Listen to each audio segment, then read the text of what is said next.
Mas há um Deus nos céus que revela os segredos. Ele revelou o que vai acontecer no fim dos dias.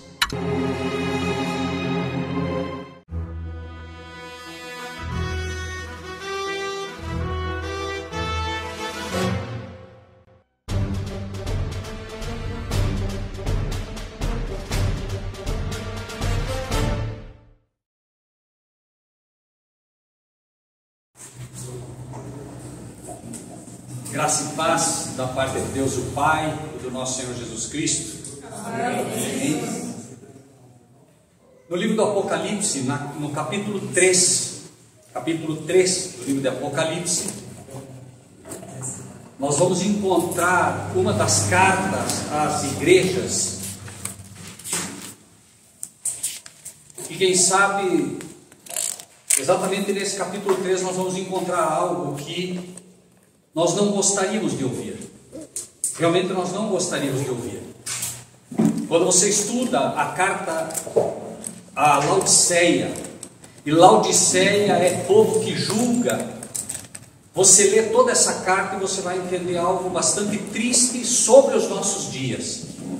A carta a Laodiceia não tem absolutamente nenhum elogio da parte de Deus. Todas as cartas, Sardes, Esmirna, Filadélfia, todas elas têm elogio e repreensão. A carta a Filadélfia só tem elogios, que é a sexta igreja que Deus encontraria na terra. Mas a carta a Laodiceia não tem absolutamente nenhum elogio. É a última igreja. Essa é a condição das igrejas hoje. E eu poderia dizer, não, mas não pode ser. Pode sim. Aquele que diz isso, diz, eu sou uma testemunha fiel e verdadeira. Conheço. Então quando você lê, e vamos ler para que isso fique bastante claro, porque é importante que a gente entenda por qual motivo Deus nos apresenta essa carta a Laodiceia e por que Ele diz o que diz nela, e mais, entendermos e aceitarmos o fato de que nós somos essa geração. Nós somos. Então, Apocalipse 3 diz, a partir do versículo 14, que é a carta a Laodiceia: ao anjo da igreja, ao mensageiro. Apocalipse 3, a partir do versículo 14. Ao anjo da igreja, ao mensageiro da igreja de Laodiceia, que está na condição de Laodiceia, ao mensageiro da igreja que julga, que crê ter o direito de julgar os outros, escreve: isto diz o amém. Ou seja, quem está dizendo é assim. O que é amém? Amém é assim seja. Então ele está dizendo, isso que está dizendo é alguém que sabe que é assim. É assim, né? O amém, testemunha fiel e verdadeira. Então ele é uma testemunha fiel, porque ele anda no meio da igreja, ele conhece a igreja, e não é apenas fiel, ele é verdadeiro no que vai dizer, né? Ele é fiel no que vê e é verdadeiro no que vai dizer. Fiel e verdadeiro, o princípio da criação de Deus. E aqui já começa uma advertência para a igreja. A igreja não entende que Cristo é o princípio da criação de Deus, e isso é um problema. Quem está dizendo isso é Jesus, e ele está se identificando para a sua igreja como o princípio da criação de Deus. Aí alguém diga, mas espera aí, Cristo foi criado? Não, não é isso. É a ideia que ele estava apresentando aqui. Ele junto com o Pai criou tudo, tudo. Então ele conhece as suas criaturas. Nós pensamos que nos conhecemos, ele está dizendo, não, eu conheço você, eu conheço o teu coração, e eu te asseguro, diz Deus, enganoso é o coração do homem. O próprio nosso coração mesmo nos engana, achando que nós somos bons e não somos. Então, ele vem e ele vai mostrar por que ele diz isso. Conheço as tuas obras. Então, ele está dizendo, olha, eu conheço as tuas obras, que não és frio nem quente. Então, peraí, gente, peraí. Ele está dizendo, eu conheço as obras de vocês. Não adianta vocês falar. É pelas obras que eu vou analisar cada um de vocês. Não adianta você falar que me segue, Não adianta você falar que me ama, são as obras que vão demonstrar quem você é, certo? Então, mais do que pregar, mais do que falar aos outros, eu quero que você demonstre quem você é. E essa é a pergunta que você tem que fazer a você mesmo. Você já parou para perguntar como é que as pessoas veem você? Quando estão nas tuas costas, o que é que elas dizem de você? Agora, eu conheço as tuas obras, que não és frio nem quente. Sabe quem é frio? O frio é aquele que está ali no bar bebendo nesse momento. Esse é o frio. O frio é aquele que não conhece a Deus. O frio é aquele que está no mundo. E ele está dizendo, você não é frio nem quente. E ele está falando isso para a sua igreja, ele está falando para nós. Você não é frio nem quente. E olha o que ele diz agora, certo? Olha, quem deras você fosse frio ou quente. Pare para pensar no que ele está dizendo. Quem é o frio? Quem é o frio? É o que está no mundo. Então ele está dizendo, quem dera você estivesse no mundo. Porque morno eu não quero. É pesado, gente. Aleluia, Jesus. Veja. Então ele está dizendo, quem dera você fosse frio ou quente. E aí ele diz, mas porque você é morno. O que é o morno? O morno é o que desfila com a camiseta escrito Jesus, mas não deixa Jesus ir para o coração. Esse é o morno. O morno é aquele que acha que sabe tudo, mas ninguém gosta dele, porque tudo que ele faz é o quê? São más obras. O morno é aquele que professa ser cristão, mas dá um exemplo péssimo a todo mundo. Esse é o morno. A característica do morno é essa. Ele é um pseudo-cristão, quase convertido, mas não convertido. Ele é um perdido dentro da igreja. É a pior condição que existe, estar perdido dentro da igreja. Porque o sujeito que está lá no mundo, ele sabe que está no mundo. Você acha que o sujeito que está lá bebendo não sabe que ele está errado? Ele sabe. Agora, você perdido dentro da igreja é a pior condição que existe, porque você não sabe que está perdido. É exatamente a ideia do fariseu. Lembram? 2 foram orar no templo. Um orava, Senhor, muito obrigado, porque eu não sou igual a esse povo tudo aí, aqui. Eu não sou igual a eles aí, eu dizimo. Veja bem, eu dou dízimo, e não está errado não. Eu dou dízimo, eu dou esmolas ao pobre, eu faço isso, eu faço aquilo, eu vou no domingo na EBD, na escola, eu estou sempre na igreja. Esse era o homem que estava orando. Obrigado, porque eu não sou igual a esses do mundo que estão lá bebendo cachaça. E o outro orava de cabeça baixa, dizendo, Senhor, perdoa-me, eu sou pecador. Qual deles desceu justificado para cá? Vocês lembram? Sim, qual foi?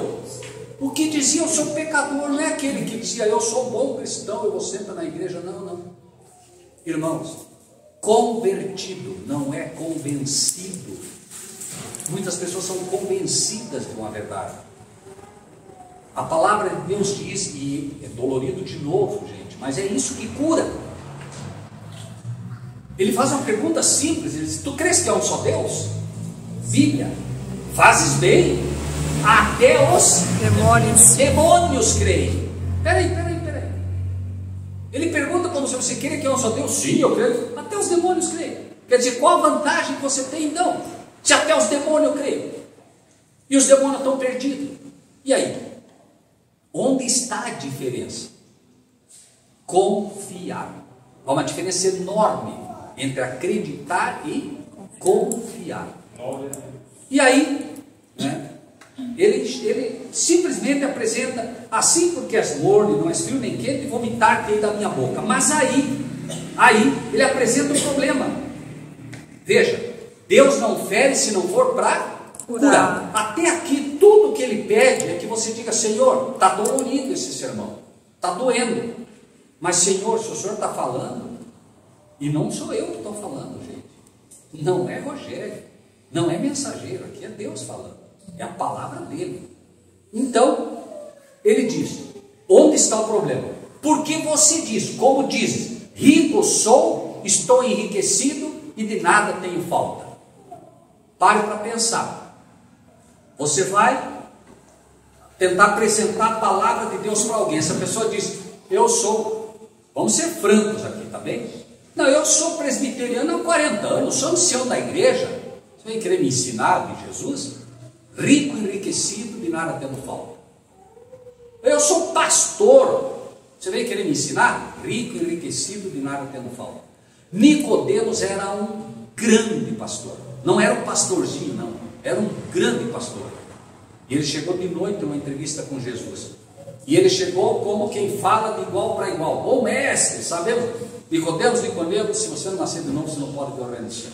Direto. Imagina um pastor agora, né? Jesus disse para um pastor: se você não nascer de novo, você não pode ver o reino do céu. Senhor, mas pode? Viu, Nicodemos, se você não nascer de novo, você não pode entrar no reino. Nicodemos, você não viu e não vai poder entrar. Então, não tente falar comigo de igual para igual.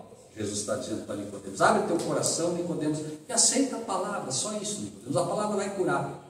Agora, enquanto você tentar debater intelectualmente comigo, Nicodemos, você não vai ter chance. Você não pode nem me reconhecer como mestre. Eu sou o teu salvador, Nicodemos, eu não sou só teu mestre. Jesus, muita gente aceita Jesus como mestre, como profeta, mas não aceita como salvador. Esse é o problema. Não, eu aceito Jesus inclusive como meu salvador, às vezes, mas não aceito como soberano da minha vida. Jesus, o Senhor é o meu salvador, graça, graça, graça, e nada com o que o Senhor está querendo que eu faça. Não, Senhor, isso não. Então, e aí vem o colírio, né? Aí vem o que ele está oferecendo. Ele diz: eu quero te tirar dessa situação, porque eu amo você. Entenda, quem aqui tem filho? Levanta a mão, quem tem filho. Por que é que nós repreendemos nossos filhos? Porque somos maus? Porque amamos. Por que nós repreendemos nossos filhos? Porque nós amamos. Porque amamos.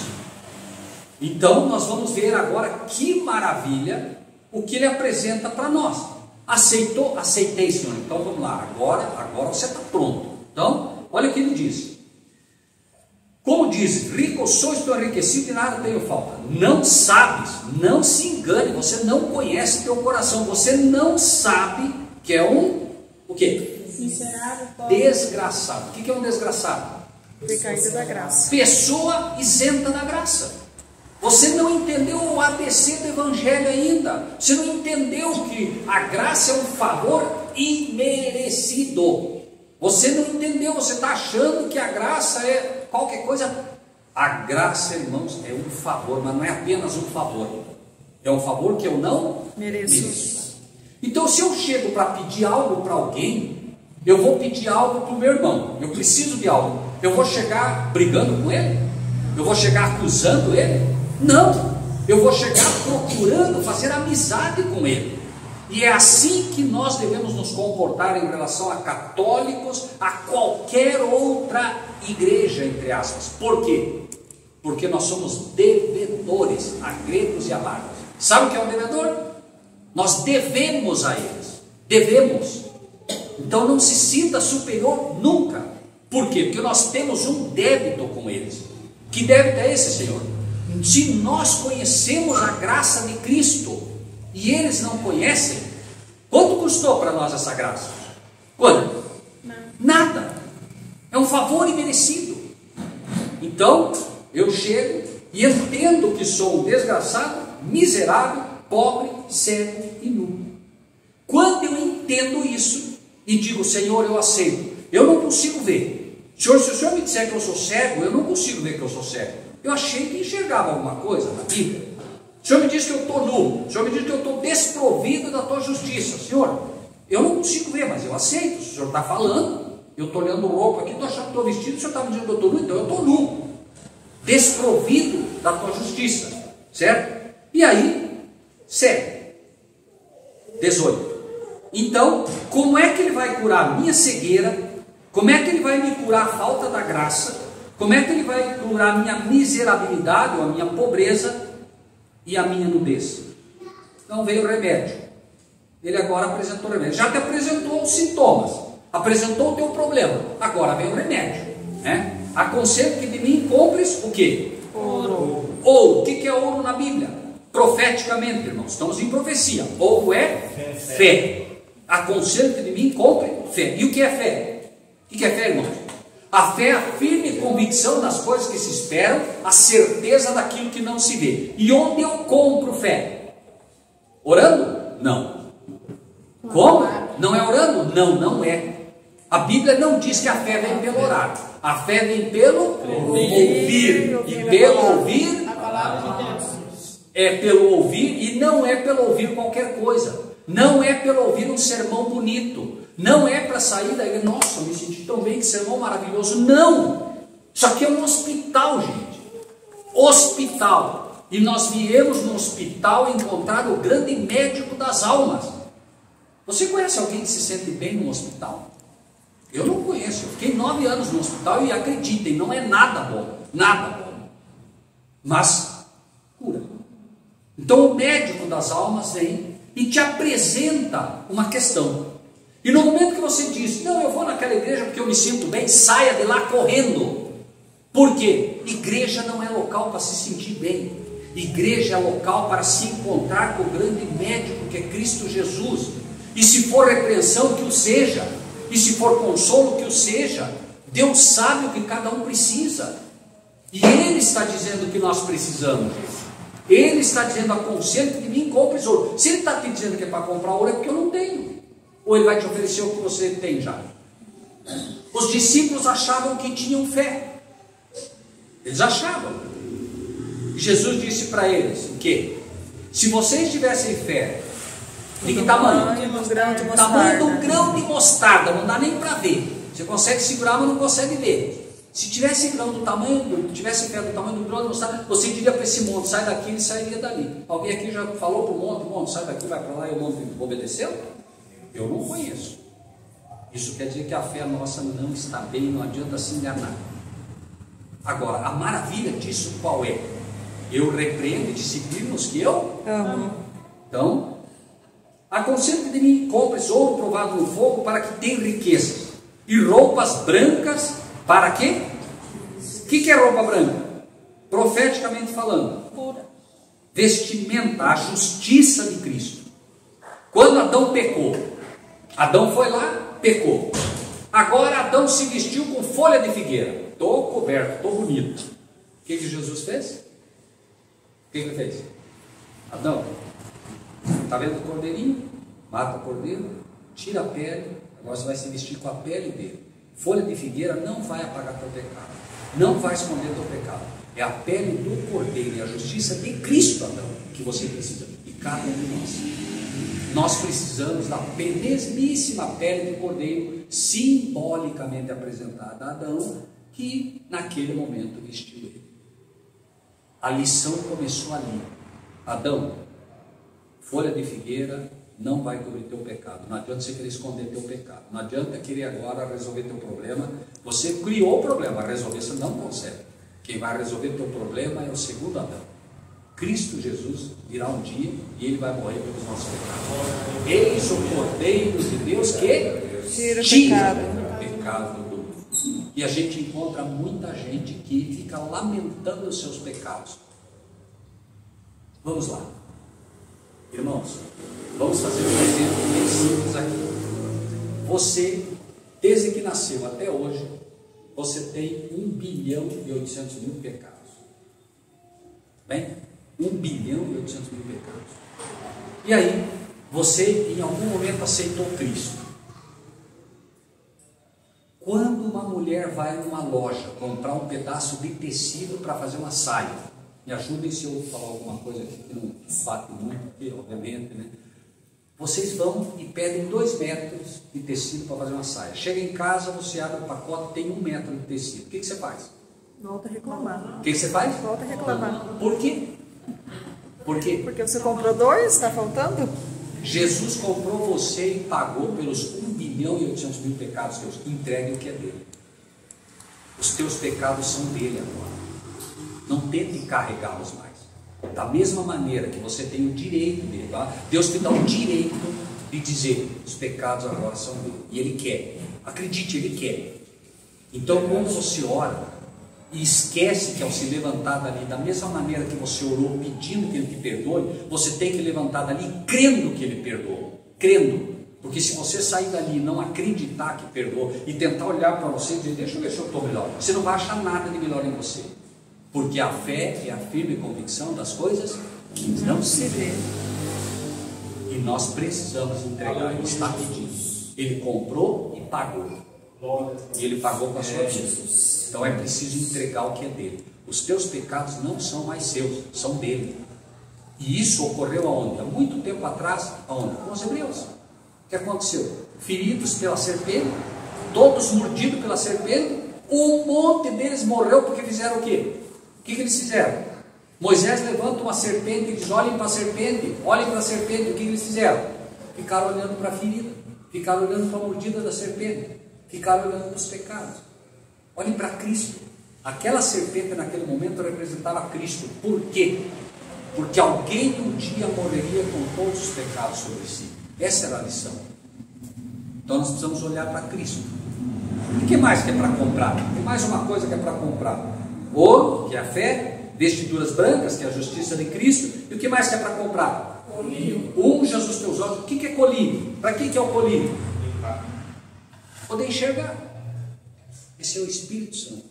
Nós precisamos do Espírito Santo. Eu conheço, e vocês já devem ter ouvido, não vou citar nomes aqui, pastores conhecidíssimos, famosos no Brasil, que já disseram: eu do Apocalipse não entendo nada. Como é que pode um pastor não entender nada do Apocalipse? Está faltando o que para ele? Por quê? Porque ele olha, mas não enxerga. Olha, mas não enxerga.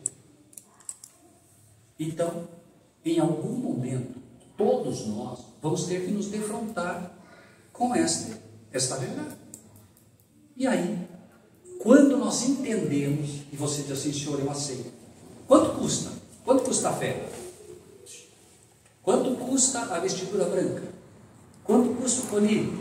Nada. É só buscar. São 3 elementos. Esses 3 elementos estão explicitados na palavra de Deus também como pedir, buscar e achar. Está tudo ali. São os 3 elementos: pedir, buscar. Agora, eu quero. 19, versículo 19: agora eu repreendo e castigo a todos quantos ser, pois, zeloso. Simples assim. Ele está dizendo o quê? Por favor, entenda, tudo o que eu te disse até agora, eu só te disse por uma única razão. Só uma razão. Qual é? Porque eu amo você. Se eu não te amasse, eu não te daria isso. E mais, existem 2 homens na Bíblia que são chamados de discípulos amados. Só 2. Deus ama todos, mas são 2 que ele chama de discípulos amados. Quem são? Daniel e João. Exatamente o que estamos estudando: Daniel e Apocalipse. E sabem por quê? Porque eles trazem uma verdade para o nosso tempo. João andava com Jesus, e o diabo ele trabalha muito bem isso, né? Quando você vê a Santa Ceia, por exemplo, você vai encontrar 1001 articulações que se faz. Não, que Judas, dá para ver que o Judas é esse, dá para ver que é aquele, dá para ver.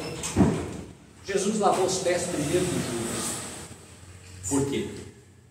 Para que desse tempo dele se arrepender. Então ele lava os pés de Judas primeiro e vai lavando um por um. Sabe de quem ele lavou o pé por último? João. E era o que ele mais amava. Os últimos serão os primeiros. Em tudo. Deus não erra em nada. Tudo que Cristo fazia, ele tinha um objetivo central. Tudo. Então hoje, se nós ouvirmos um sermão desse, se nós ouvirmos a palavra de Deus dessa forma, é porque nós temos a oportunidade de ser de fato chamados, assim como João e Daniel, de discípulos amados. Mas para isso nós temos que aceitar a lição. Ir e fazer discípulos ensinando Que eu vos ensino. que eu vos tenho ensinado. Essa é a regra. E aí, eis que estou à porta E bato. se. O que é o se? Condição. Uma condição. Se há algo que Deus não abre mão, é do livre-arbítrio. As pessoas às vezes dizem: não há nada que Deus não possa fazer. Deus tem coisa que Ele não pode fazer. Ele não pode salvar uma alma que não queira ser salva. Ele não pode arrombar a porta, porque quem faz isso é o diabo. Ele está na porta e bate. Se alguém abrir, entrarei, cearei com ele e ele comigo. É um se, é um condicional. Se você abrir, se não abrir, não vai entrar. Eu não sei quanto a você, mas na porta do meu coração ele bateu 33 anos. E aí nós às vezes vamos ajudar o pastor num trabalho evangelístico. Bom, vamos bater na porta, né? Então chegamos lá e acho que não tem ninguém, vamos embora. Não é? Às vezes nem bate. Às vezes nem bate. Jesus, 33 anos, no meu coração, não sei no seu, não posso falar, mas no meu coração, você já imaginou 33 anos batendo? Filho, abre a porta, filho, eu quero entrar. Abre a porta. Você não tem ideia de como o teu coração está feio. Eu preciso limpar isso. Verdade. Até que um momento você ouve, né, um apelo mais forte do Espírito de Deus, e pela graça e honra de Deus, ele entra. Mas aí ele começa a limpar. E quando ele começa a limpar, dói. Porque aí começam a aparecer os ídolos, né? As mulheres, não, mas eu só queria uma cozinha americana nova. E aí Deus está dizendo, filha, você tem ideia do castelo que eu preparei para você aqui? Você quer uma cozinha americana nova? Filha, você já olhou para trás? Você sabe o que aconteceu com aquela mulher que virou sal? Você acha que ela virou sal por quê? Porque ela estava querendo olhar para a cozinha americana nova que estava pegando fogo. E o homem, né? Não, só queria um carro novo. É planejado que elas querem. Mas tem para nós também, né? Tem para nós também. Senhor, eu só queria uma bicicleta. Deus dá a bicicleta. Senhor, eu só queria uma motinho. Deus dá a moto. Não, eu só queria um carrinho, Senhor. Deu o carro. Não, eu queria um carrinho um pouco melhor. E aí quando vê, o carro é o ídolo. Hora de ir para o culto, não precisa lavar o carro agora. Já virou o ídolo. Não é? É verdade. É assim. Aí o cristão está andando de carro todo bonito, com um carro novo, alguém esbarra nele, ele xinga todo mundo, briga com todo mundo. Esse é o cristão. E aí o exemplo foi aonde? Irmãos, eles falam. A boca fala do que o coração está cheio. Se eu não encho o meu coração da palavra de Deus, pode ter certeza. O que eu vou falar? É preciso encher essas talhas de pedra, né? Para que a gente possa oferecer o vinho de Deus para as pessoas. Então, uma vez que a gente entende, né, a nossa situação e aceitamos, ele entra. E acredite, é hoje, não é amanhã. É hoje, é agora. Senhor, eu abro a porta do meu coração, entre, Senhor. Se eu nunca entendi isso, Senhor, hoje eu entendi, eu estou abrindo a porta. Tudo que eu posso fazer, Senhor, eu não posso limpar meu coração. Eu não vou prometer para o Senhor que eu vou ser bom, não vou prometer, não prometa. Pedro prometeu e o que aconteceu? Não, todo mundo vai te negar, eu não. O que aconteceu? Negou. Antes que o galo cante, 3 vai. Então não prometa, ele não quer promessa, ele só quer teu coração. Senhor, meu coração é sujo, é esse que eu quero. É esse mesmo. Senhor, meu coração está fedendo, não tem, é isso que eu quero. Eu quero, porque se você não me der desse jeito, nunca vai ser limpo. Só eu consigo limpar. Então, essa é a entrega. Eu só preciso aceitar. Agora, uma vez que você entregou o coração, o que ele diz? O meu desejo para vocês agora é a tua santificação. Agora entra um outro processo. Eu agora, nenhuma condenação há para os que estão em Cristo Jesus. Acabou? Não, está começando. Eu agora sou um bebê espiritual e eu preciso começar o quê? O processo da santificação. É agora que vem a honra para o Pai. Num primeiro momento é Cristo dizendo para você, filho, o que é que eu posso fazer por você? E aí você diz, me salva. Ele diz, está bem, eu quero te salvar. Ótimo, vem. Agora nenhuma condenação para você. Qual é a pergunta agora? Agora tem que ser eu. Senhor, o que é que eu posso fazer pelo Senhor? O que é que eu posso fazer algo por Deus? Não, mas aí o que Jesus disse?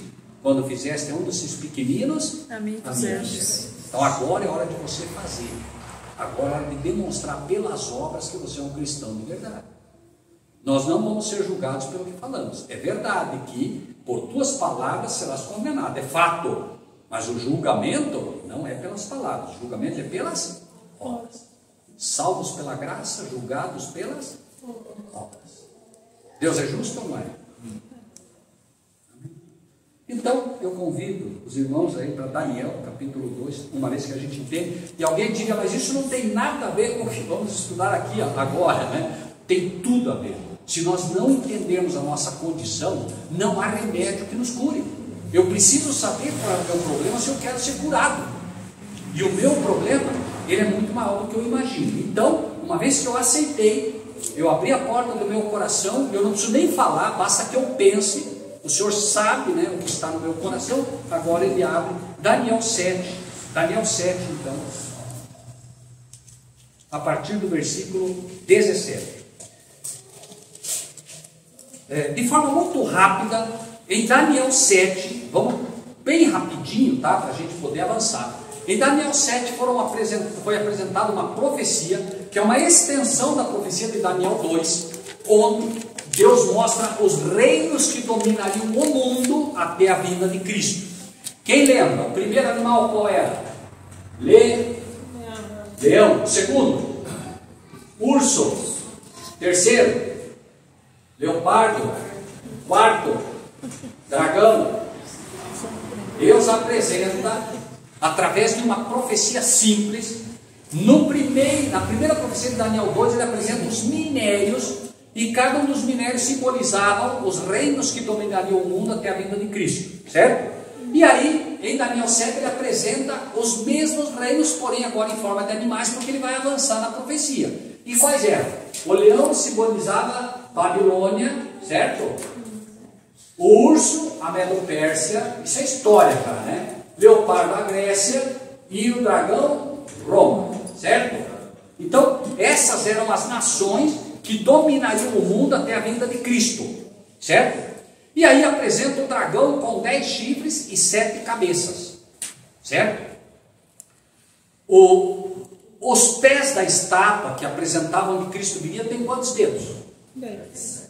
É o mesmo, certo? Então, em algum momento, esse dragão, Roma, seria esfacelada, como foi atacada pelas tribos bárbaras. Agora os 10 chifres, os 10 poderes tomam Roma, e essa besta agora, o dragão, que era Roma, passa a ser, né, uma nação extremamente dividida em 10, e vamos ver o que iria acontecer. Veja, estando no versículo 8 de Daniel 7, estando eu considerando os chifres, eis que entre eles subiu outro chifre pequeno, diante do qual 3 dos primeiros chifres foram arrancados. E eis que neste chifre havia olhos como os de homem, e uma boca que falava grandes coisas. Que chifre é esse? Quem é esse?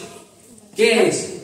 Veja, qual foi o único poder que dentro da Europa, a Europa agora, com os 10, Alemanha, França, português, Alemanha, França, Portugal, todas aquelas nações que viraram a divisão de Roma imperial, agora um chifre, um poder começa a nascer no meio e começa a crescer. Que poder era esse? Qual? Vaticano, certo? Único. Esse poder, ele começa a crescer, um chifre pequeno a princípio, e o Vaticano começa agora a ser essa nação que vai fazer o quê? Veja, diz que tinha olhos como os de homem e uma boca que falava grandes coisas. Nós não vamos cruzar agora porque já estudamos isso, mas vocês vão encontrar essa besta lá em Apocalipse 13, a besta que sobe no mar, e vão ver exatamente essas palavras. Uma boca que falava blasfêmias contra Deus. O único poder do mundo, que usa e tem o pecado da blasfêmia é o papado. Por que o papado? Porque é o único homem que se diz ser Deus. Qual é o pecado da blasfêmia? Não te apedrejamos por uma boa obra, mas porque tu, sendo homem, te fazes Deus a ti mesmo, né? Bíblia, tá? Então a Bíblia que tem que responder. Se eu começo a ler a Bíblia e tento interpretar do jeito que eu acho, eu vou me perder. É a Bíblia que se auto-interpreta.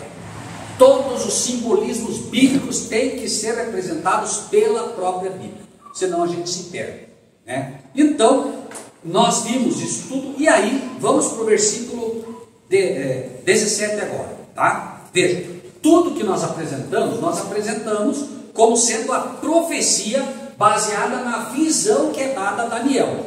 Agora, o anjo vai explicar a profecia. Então, 17. Esses grandes animais que são quatro reis, certo? Reis. Lembre-se que em profecia, reino e reis. Por quê? Porque quando é apresentado para Nabucodonosor, foi dito: Nabucodonosor, tu és a cabeça de ouro. Aí, rei. Mas depois ele apresenta todas as nações, culminando, né, em cada um deles até os imperadores que foram a Roma imperial, depois a Roma papal. Agora, é preciso entender na profecia que quando você lê Daniel 2, aquela pedra que feriu o pé, e é dito, né, mas nos dias destes reis, os reis simbolizados pelo, quem lembra? Quais eram os minérios? Ferro e barro. Nos dias destes reis, simbolizados pelo ferro e barro, Deus levantará um reino que jamais será destruído. Que tipo de minério que acertou aquela estátua nos pés? Quem lembra? Rocha. Rocha. O que é a rocha na Bíblia? Cristo. Amém? Cristo. Certo? Então todos esses reinos viriam pelo poder do homem. Mas quando você lê Daniel 2, você vai ver, viu uma pedra sem auxílio de mãos, que veio, feriu a estátua, esmiuçou toda ela e se tornou um reino eterno. Então, o reino eterno de Cristo, que é o minério da rocha, que é Cristo, a rocha eterna, esse é o único reino. Por isso que Nabucodonosor fez uma estátua toda de quê? De quê? De ouro, dizendo, não, meu reino, não, o senhor não vai ser só a cabeça, meu reino vai ser eterno. Não, por isso ele também, né, virou um pouco momento, tipo um animal comendo, né, a grama do campo e tudo e tal. E aí Deus o traz de volta, né? Bom, então, nós vendo isso, que seria a rocha eterna, Cristo, o reino final, que feria a estátua nos pés, né? Nós vamos entender agora por que essa profecia é dada da forma que foi dada, mostrando exatamente o fim, né? Deus não fará nada sem antes revelar o seu segredo aos seus servos, os profetas. Se ele diz que não vai fazer nada, não vai. Se eu não estou entendendo o que ele está me dizendo, o problema está onde? Nele ou em mim? O problema está em mim. Ele já disse, eu não vou fazer nada sem antes revelar o meu segredo aos meus servos, os profetas. Então, 17. Esses grandes animais, são quatro reis que se levantarão da terra. Mas os santos do Altíssimo receberão o reino e o possuirão por todo sempre, de eternidade e eternidade. Veja que todos esses passaram, né? Babilônia passou, Medo-Pérsia passou, Grécia passou, Roma imperial passou. Hoje nós temos o Vaticano aliado à segunda besta que sobe do mar.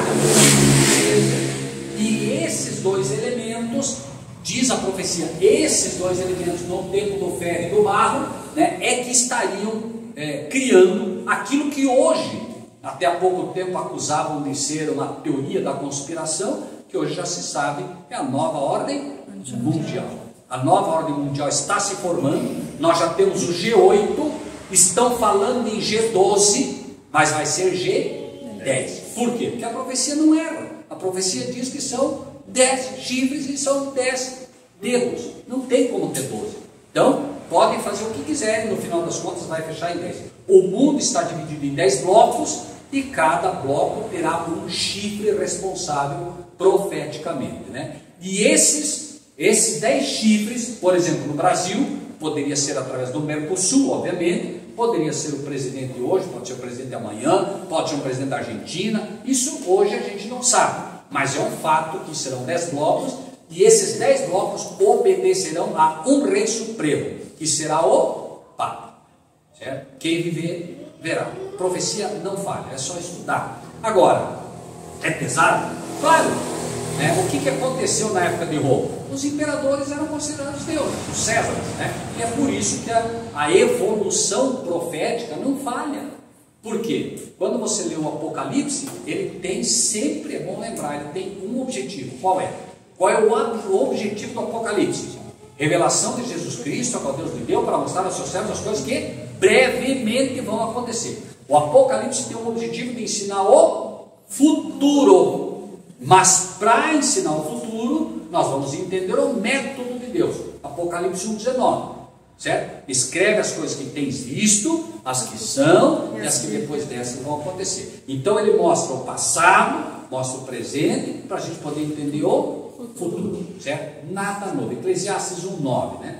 Nada novo debaixo do sol. O que foi, isso é o que há de ser. Vê algo novo? Não. Já foi nos tempos passados. Então, a gente fica assim bem, de certa forma até bem confortável, porque sabe que como Deus agiu no passado, Ele vai agir no futuro. Porque ele diz o quê? Eu sou o Senhor teu Deus, eu não mudo. Deus não vai mudar, o diabo pode fazer o que ele quiser, Deus não vai mudar. Ele vai agir da mesma maneira. Sabendo como Deus age, eu sei o que vai acontecer, né? Então, agora, versículo 19. Esse é, vejam bem, se eu sou inspirado por Deus, quando eu digo eu, todos nós aqui, se cada um de nós aqui for inspirado por Deus, nós vamos ter desejo que é o mesmíssimo desejo de Daniel, porque o Espírito de Deus levou Daniel a ter o desejo de conhecer algo. Veja, foi apresentado para ele o leão, o urso, o leopardo, o dragão, foi apresentado, mas ele tem o desejo, olha só de quê? Diz aqui, 7 e 19. Então tive desejo de conhecer a verdade a respeito de qual animal? Quarto. E é esse que eu e você temos que ter o desejo de conhecer, porque ele foi inspirado por Deus, e esse foi o desejo. Então tive desejo de conhecer a verdade a respeito do quarto animal, que era diferente de todos os outros. Por que ele era diferente, gente? Por que ele era diferente? Porque tinha dente. Ele era diferente por quê, irmãos? Porque o leão, o leopardo e o urso são animais da fauna normal, mas o dragão não é um animal da fauna. Ele viu o dragão, e nós sabemos que é um dragão por quê? Porque lá em Apocalipse fala que é o dragão. Lembre-se que o Apocalipse revela o livro de Daniel, então lá fala que é o dragão, então nós sabemos que é o dragão, e ele é um animal diferente. Agora, por que o dragão era diferente enquanto nação? Qual é a nação que representava o dragão? Roma. Então, peraí, o dragão, Roma, qual era a diferença de Roma para Babilônia? Babilônia não tinha como nação um poder eclesiástico, tanto que Nabucodonosor tinha o quê? Os caldeus, os astrólogos, ele chamou, certo?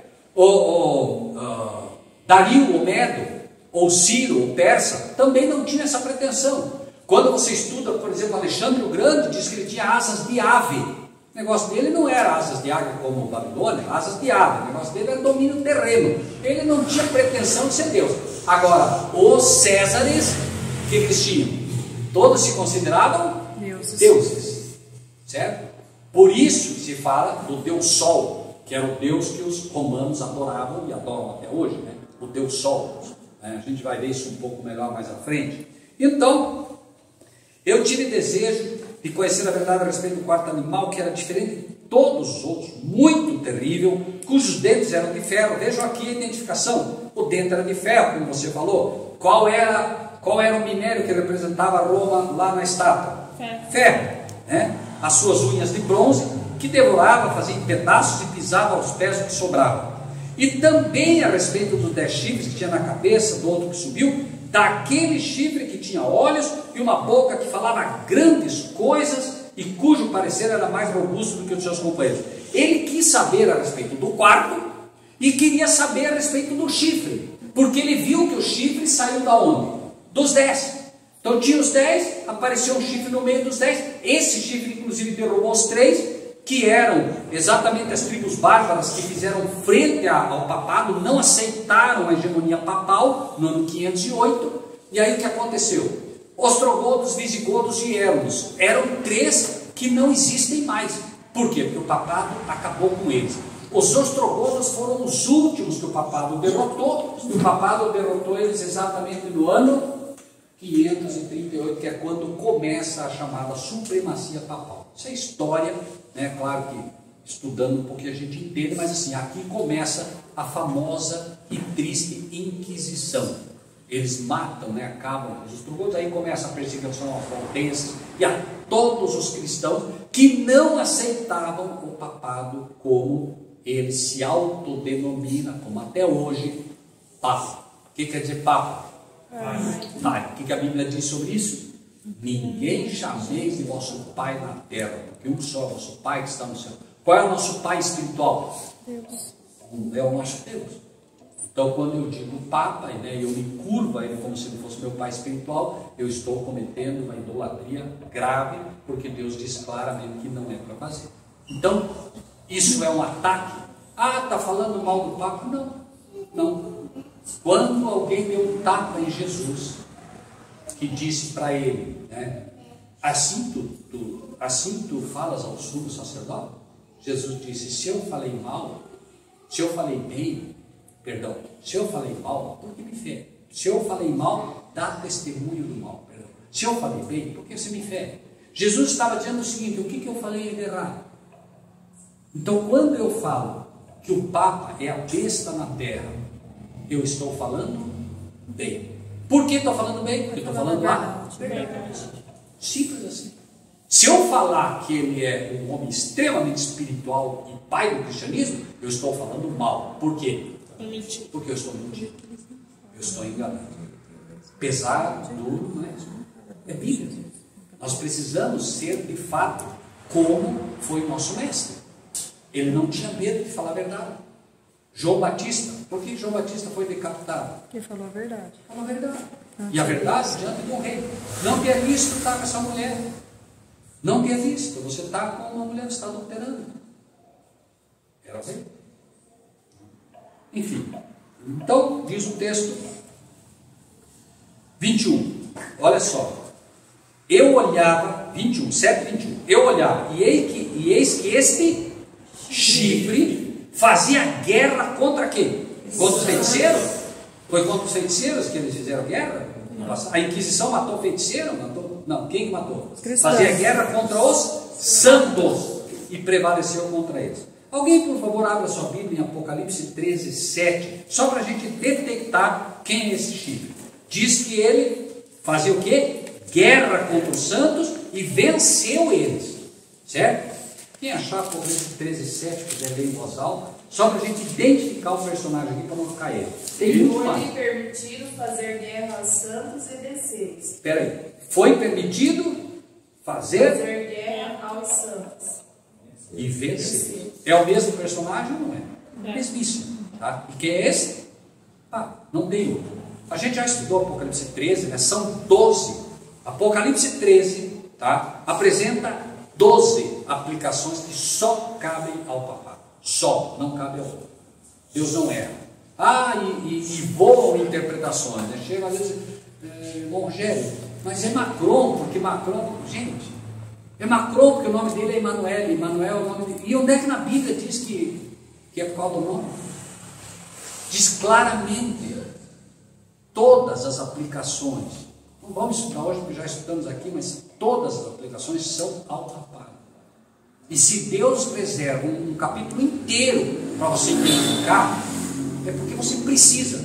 E aí você pergunta, mas por que eu preciso saber disso? Me permitam ler por que é que nós precisamos. E começando pelo nome que o Papa já escolheu agora, né? Leão 14. Vejam, irmãos, eu vou ler, quem quiser acompanhar, Apocalipse capítulo 14. E me digam vocês se isso é importante ou não. 14, 9 e 10. Vou ler e gostaria que me respondessem depois uma pergunta. Diz assim, Apocalipse 14, 9 e 10. Seguiu-os o terceiro anjo dizendo com grande voz. O que é grande voz? Forte. Como? Forte. Grande voz é isso aqui, ó. Viu? Isso é grande voz? Não. O que é grande voz? Palavra. Sem medo. Sem medo. Grande voz. Potência, força, sem medo. Seguiu o anjo dizendo, terceiro anjo dizendo com grande voz: se alguém adorar a besta e a sua imagem e receber o sinal na sua testa ou na sua mão, também este beberá do vinho da ira de Deus, que se deitou não misturado no cálice da sua ira. Pergunta, levanta a mão, quem quer receber a ira de Deus aqui? Vamos lá, levanta a mão. Quem quer receber a ira de Deus aqui?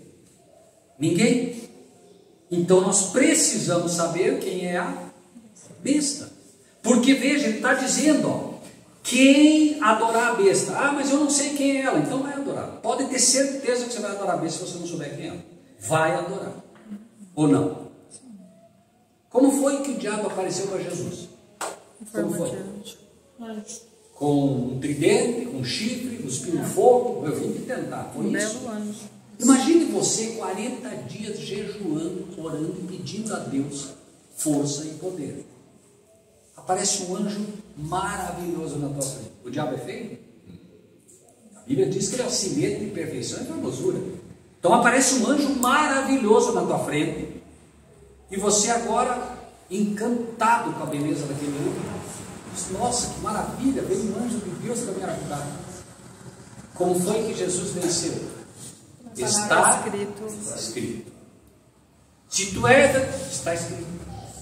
Nem só de pão viverá o homem. Se tu és o filho de Deus, está escrito. Por 3 vezes Jesus mostrou: está escrito. Se eu não tiver a espada bem afiada na minha mão, eu vou cair. E acreditem, por favor, no que eu lhes digo. Tem muita igreja já pedindo a marca da besta, achando que é bom. Muita, não é pouca não. Igreja cristã, não estou falando de igreja perdida, igreja cristã, pedindo a marca da besta. Quem não entender isso aqui, vai pedir a marca da besta. Lembra que os 144 mil não tem engano na sua boca? Venceram a besta. Então, se viu o terceiro anjo dizendo com grande voz: se alguém adorar a besta, quem é a besta? Não sei. E a sua imagem? Não sei. E recebeu o sinal na sua testa? Não sei. Ah, o sinal da testa, esse eu sei. O sinal da testa é o www. O sinal da terra é o grande computador de Bruxelas. Ah, o sinal de Deus é o código de barras. É isso que os cristãos estão falando, gente. Que tristeza!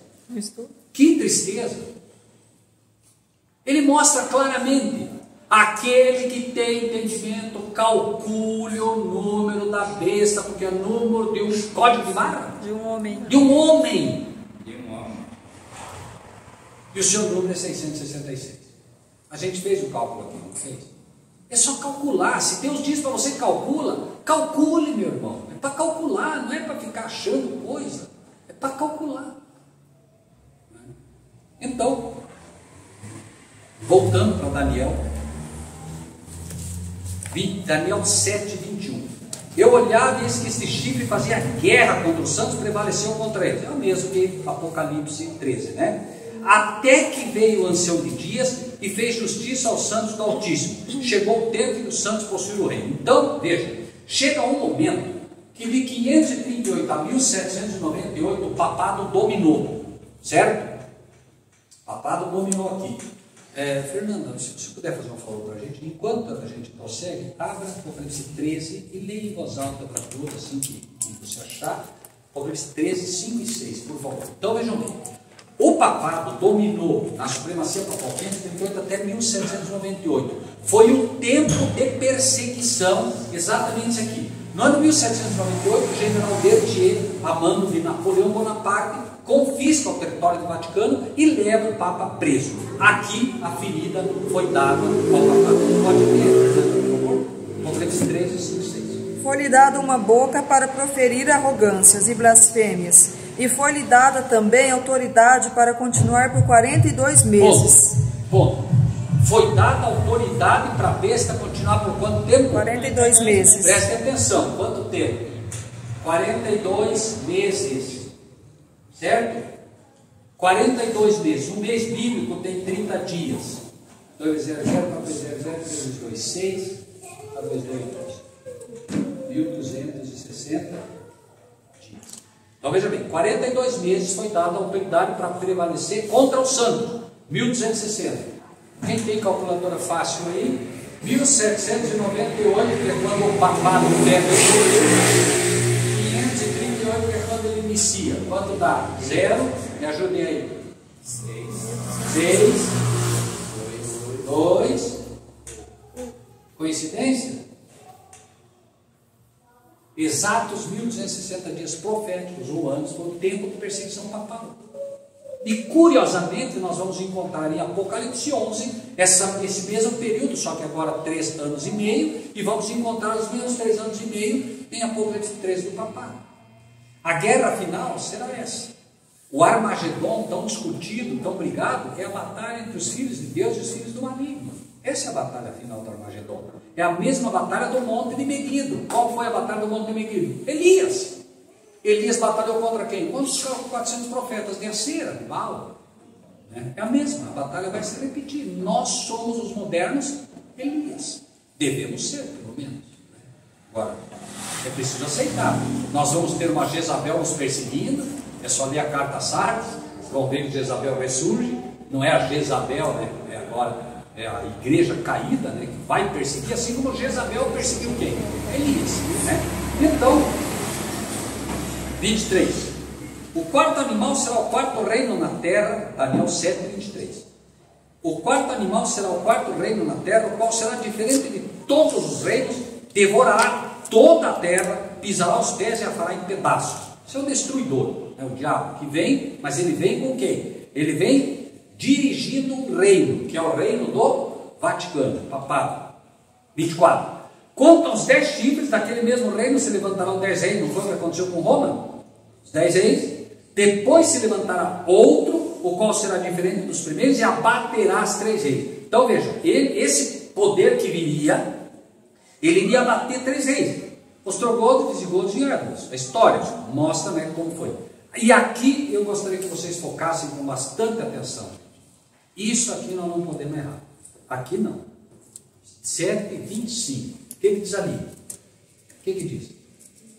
Daniel 7:25. E proferirá palavras contra o Altíssimo, destruirá os santos do Altíssimo e cuidará em mudar os tempos e a lei. Eles serão entregues na sua mão por um tempo, 2 tempos e a metade de um tempo.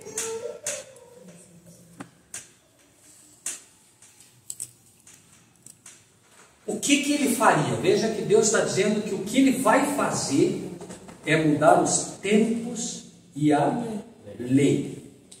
Alguém abra a sua Bíblia, avance um pouquinho, Daniel 11:3. Vamos identificar isso aqui, tá? Daniel 11:3.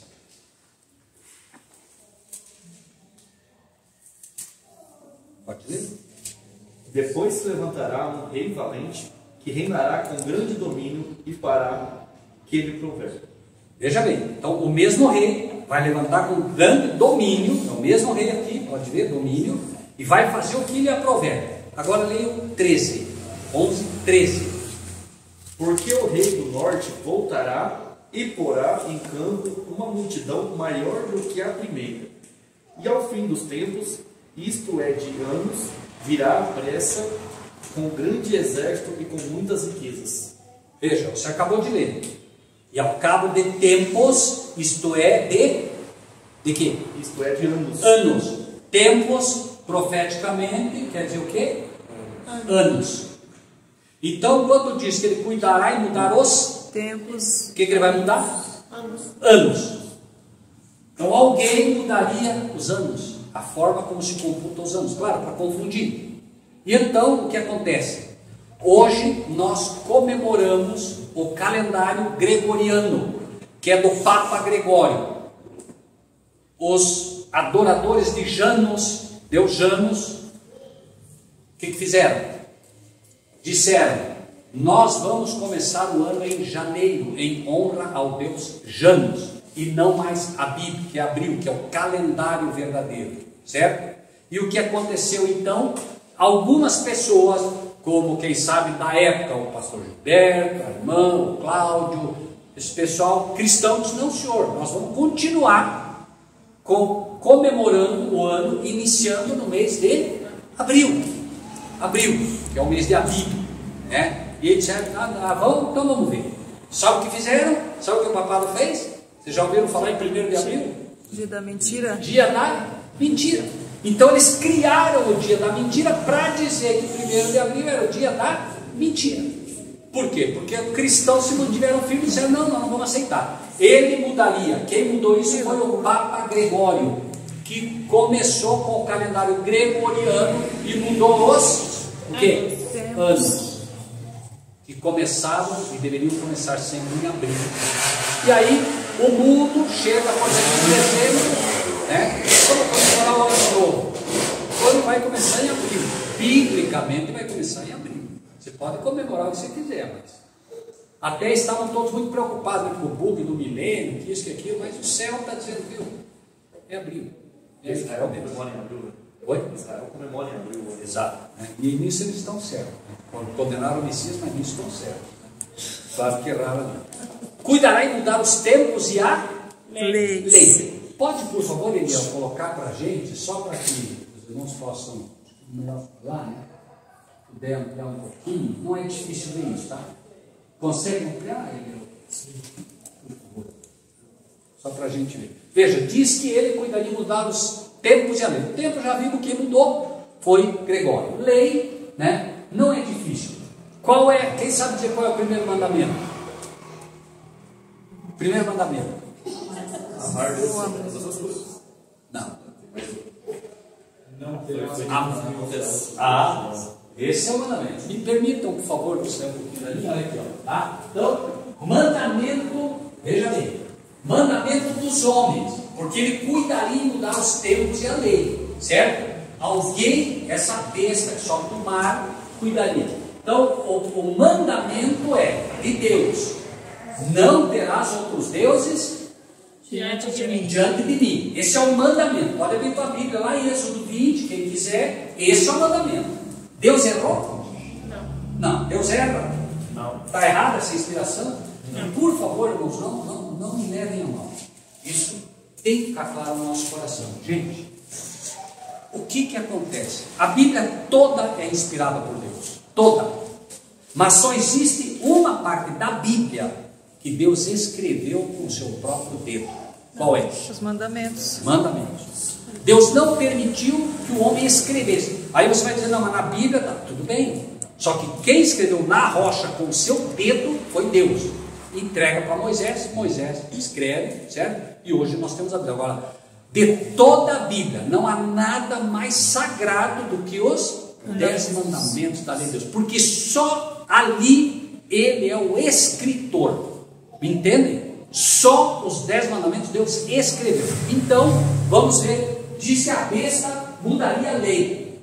Deus diz: não terás outros deuses diante de mim. O que a besta diz? Amar a Deus sobre todas as coisas. O que muda? Pode parecer bonito, mas lembrem-se, por favor, meus amados irmãos, também do seguinte. Lembrem-se disso.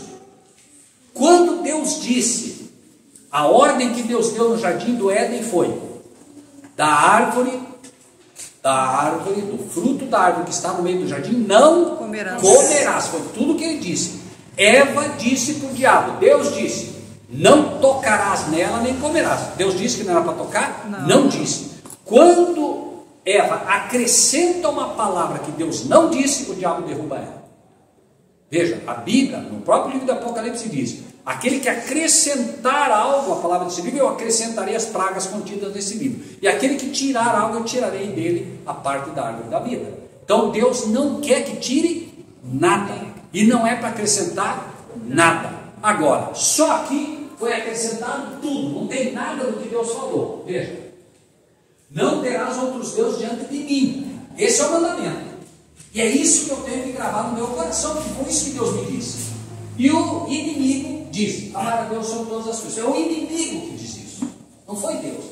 É claro que você vai pegar amar a Deus sobre todas as coisas como um princípio do mandamento da primeira tábua. Amar a Deus sobre todas as coisas é respeitar os primeiros 4 mandamentos de Deus.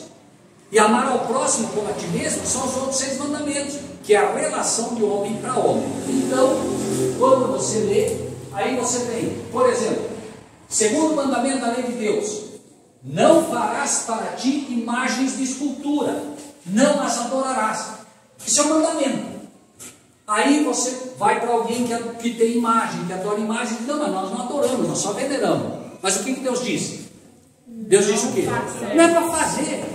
Não é para fazer. Mas tu ali, não, mas eu não estou perguntando se você adora, se você não faz.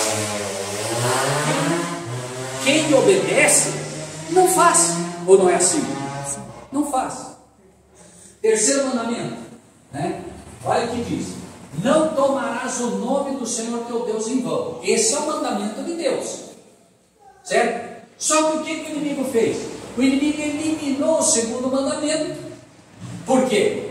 Porque quer vender imagem, Os mesmos nichos de Diana, lembra que Paulo enfrentou aqueles que faziam esculturas de Diana nos Efésios? É a mesma hoje, Maria, que eles chamam de Maria, né? É a Diana dos Efésios. Ele pega simplesmente e coloca o quê? O quarto mandamento ele joga para o terceiro, só que ele muda, porque ele cuidaria em mudar os tempos e a lei. Então, o que ele coloca? Guardar domingos e festas. Por quê? Porque Roma adora o sol. Então, Sunday, dia do sol. O romano adora o sol. Então, eles têm o domingo, porque o domingo é o Sunday, é o dia do sol. Dia, né, de adoração ao sol. Então, eles criam, aí você pode estudar a história, né? Constantino fez isso tudo. O mandamento, que é o quarto, lembra-te do dia de sábado para santificar. Foi Deus quem deu, não foi o homem. Não foi adventista que inventou, não foi batista que inventou, é o mandamento que está ali, tá? Aí, o que diz o quinto mandamento? Honra teu pai e tua mãe. Para quê? Tem uma promessa aqui. Honra teu pai e tua mãe. Para quê? Para que se prolonguem os teus dias na terra que o Senhor teu Deus te dá. E aí nós vemos muitos jovens, por exemplo, que morrem cedo, e você vai observar o quê? Jovens que morreram cedo, que desobedeceram ao pai e à mãe. De forma simples e direta, né? O pai disse, filho, não vá, não faça, não. O filho, não, eu vou, então, e começa o problema. Então, você vê que ele foi mudando. E aí o que aconteceu? Vocês viram que ele eliminou o mandamento, né? Pode ver, um mandamento foi eliminado, que é o quê? O mandamento que Deus disse, não farás para ti imagem de escultura. Se eu eliminei o mandamento, eu fiquei com 9, não fiquei? Aí o que o inimigo fez?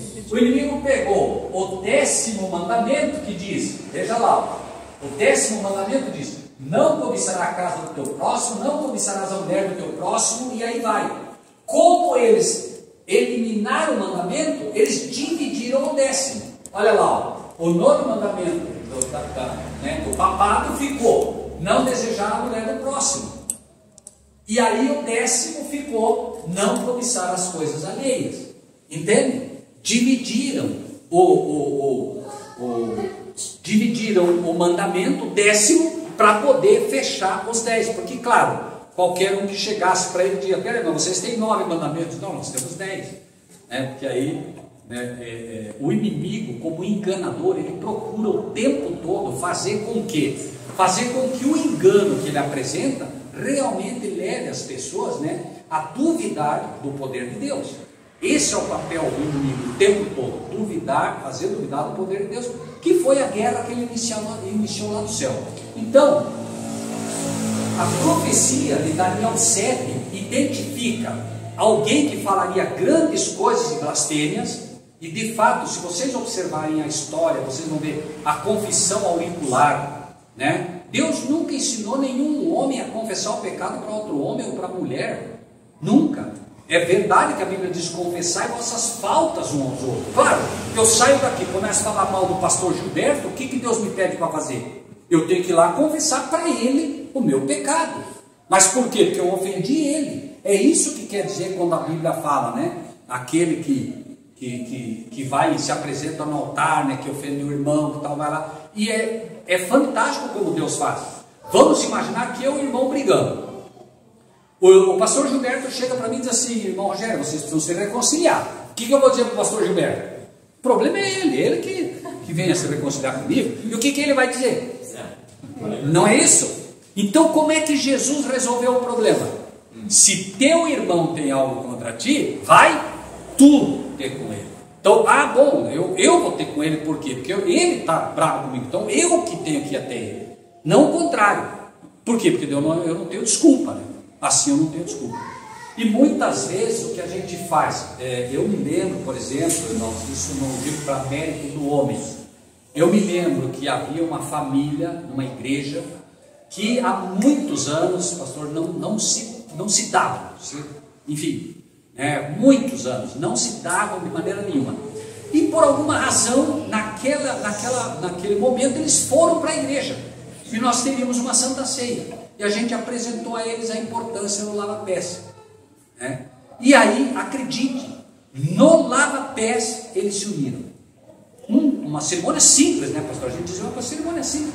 Muitos anos sem, né? Faz o que Deus manda.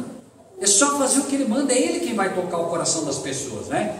E foi maravilhoso ver aquela família que não se conversavam, que estavam todos bravos, de repente abraçados, chorando, porque Deus tocou o coração deles. Esses são os verdadeiros milagres que a igreja precisa comemorar. Lembre-se que a gente fica muito preocupado, querendo expulsar demônio, querendo fazer grandes coisas, quando essas coisas é que Deus realmente valoriza. Veja que os discípulos chegaram para Jesus e disseram: Senhor, teve demônio lá que nós não conseguimos expulsar, e estavam tristes. E Jesus disse o que para eles? Alegrai-vos antes, porque os vossos nomes estão escritos no livro do céu. Gente, nós estamos querendo fazer milagre. Jesus está dizendo que o nome de vocês está escrito no livro do céu. Não tem maior milagre que esse. Vocês têm que comemorar isso.